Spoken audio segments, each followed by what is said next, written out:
the intelligence community, the military, and the most powerful people in Silicon Valley, which I would argue are essentially the people that run the United States these days. Yeah, right? 100%. Yeah. And so that's where they want to take it. And within this PowerPoint, you have quotes from Kissinger and other people, which is interesting because Eric Schmidt is being described as the new Kissinger, and he's actually written books with Henry Kissinger about AI. It's essentially quoting this idea from Kissinger that in order to avoid war with China, we just have to adopt these policies faster and more extensively than China and collaborate with them and building a paradigm where that is so for everybody everywhere. Yeah. And people like my, my relatives who will watch Fox News and be scared of China all day. They're kind of like, they might not like that idea, but they're like, well, it's for war with China. We have to, we have to do it. So it's the state of fear, the fear model. Yeah. So they present literally only two possibilities with China. It's either war or it's this. This is the peace camp in the national security state. That's interesting. Exactly. And Scary. the peace camp sees peace only as coming through complete top-down technocratic control. Yeah, scary, crazy stuff. No, and like you hear about people like my parents love it. My parents who they're 60 and they love they love Venmo. They love all that stuff. Like I want to hand them cash for them. Yeah, no, it's great for them, but I'm like they remember not using it. Like I understand a 21-year-old person loving digital currency because most of their life they've seen at least a card transaction as the primary thing. But it's crazy how well how a generation that remembers having to actually balance a checkbook and things like that, they just adopt Palm Pay. Like my dad signed up for Palm Pay. It boomers scares me. Yeah, have been primed for this whole pitch of convenience. Well, look how convenient. And they're like, oh my God, look how cool this is, guys. Exactly. And they go and all the boomer jokes essentially come from there, right? Like, look how cool Facebook is. And I'll never use Facebook again. My aunt just messaged me about, 100%. Yeah. They're primed for falling into these traps essentially. But here's the thing. If you cannot imagine yourself living without your smartphone, or living without these apps, they have already enslaved you, basically. Yeah, it's true. No, it's true. It's the carrot to get you into the corral, basically. And if you can't live without it, they have you. Yeah, and also just even in a smaller way, it's just easy to just not even care about the price of things when you can buy it with your phone. Like I know obviously people see it, but it's a lot easier than having to get out a set amount of dollars out of your wallet. Cause you're like, damn, that's actually a lot of money. Like I'm pulling out of my wallet. No, but it's even crazier on that. The mind games people play about this stuff. I know somebody in independent journalism that's ostensibly against this stuff, and they refuse to stop unlocking their smartphone with their face. If you're against facial recognition, why can't you just go back to a little number code or something? At the very least, you're essentially letting them develop their facial recognition technology with you. And if you can't stop doing that, even if you work in this field, I find that really troubling personally. Yeah, because people scoff at the idea of AI, taking control of things or whatever. A lot of people still see that as crazy. Well, I think some of that's a psyop, all the fear mongering about how powerful Chat GPT is and all this stuff. I think. Oh, do you? Oh yeah, because remember a couple months before Chat GPT, there was this Google engineer who was like, "Oh, the Google chatbot, which is the same type of model that Chat GPT is sentient." You guys remember that? Yeah, and then it was all promoted by the New York Times and all this stuff, and then it was revealed that he'd heavily edited and basically faked the transcript that proved sentience. But they were running with it because they want people to sort of see AI as some sort of god, because they want to put AI in charge of the government. Because when you put AI in charge of the government, it prints out these policies, and then you're like, oh, well, Eric Schmidt has literally said this. AI is so much smarter than us that it made this decision and we can't question it because we can't understand how it reached this conclusion, but it's superior, so we got to do what it says.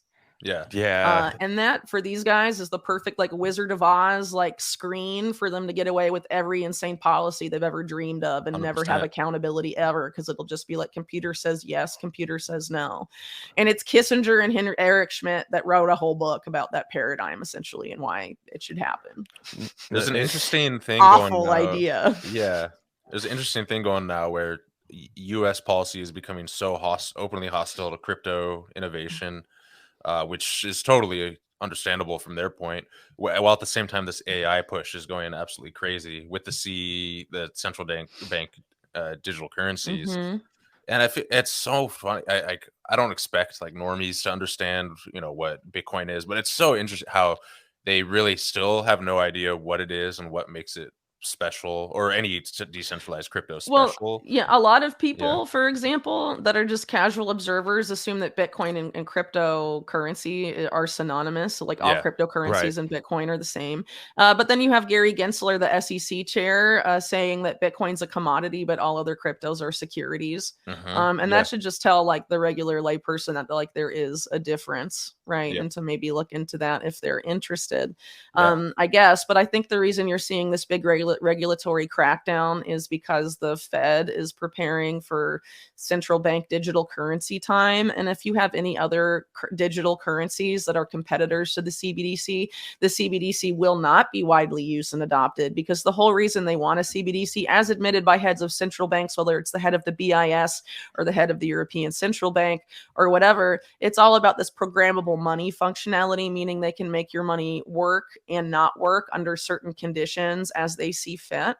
If you say the right thing or the wrong thing, Well, or that's one interact with- potential application, but so in CBDCs that have already been rolled out, for example, China's digital yuan, it expires.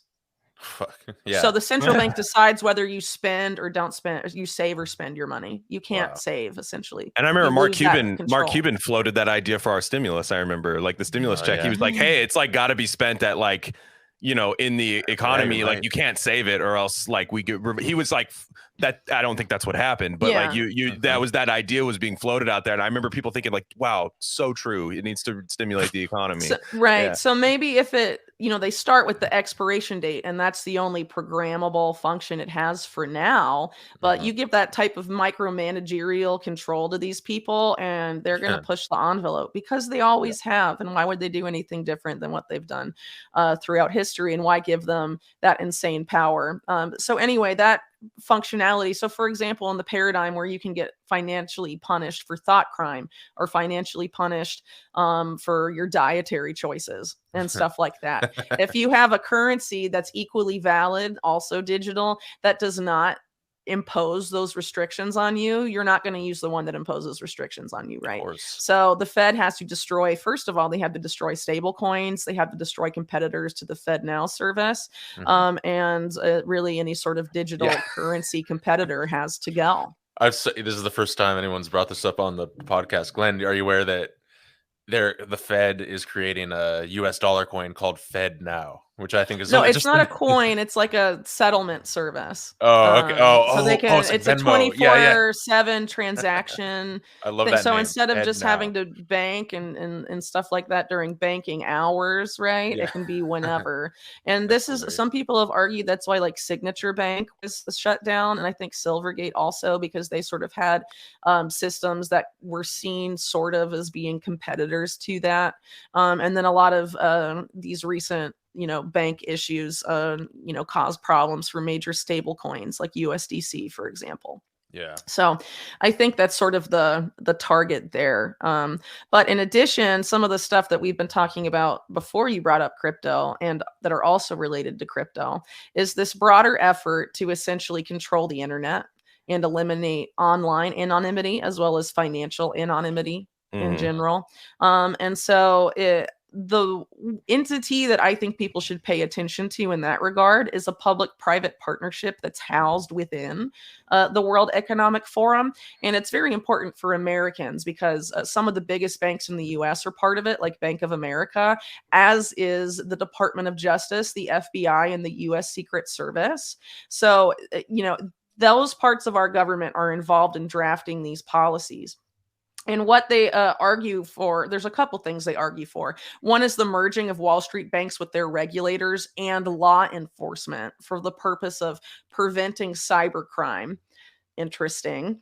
And then another policy they wish to see affected was actually pitched during the Obama administration, this whole idea of a driver's license for the internet, meaning a government issued ID tied to your internet activity. And we're already seeing efforts to sort of push this through when Elon Musk owned Twitter, where people for Twitter Blue can connect their government issued ID and be super verified. Yeah. That was always the goal, right?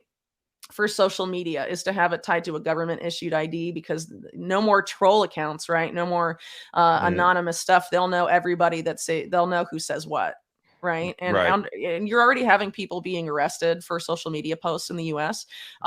William Barr in the Trump administration made this official government policy. He created a program. The acronym of it is DEEP. And it's essentially a pre-crime program, and people that have posted inflammatory crap on Facebook and elsewhere have been arrested just for those posts. And that's a very troubling paradigm. And if you have this government issued ID stuff, and also Barr, when he was attorney general, argued for a backdoor into encryption and all of this stuff. And that's also being argued for by the Biden administration. So, Democrat or Republican, it's all going in the same direction. So the Partnership Against Cybercrime, they say all of this has to happen because to stop bad things from happening on the internet. Right. And so if AI is deemed as a threat or anything, hacks, whatever, they're going to come in and say like, oh, okay, now there needs to be a global regulatory effort to make the internet safe again. Yeah.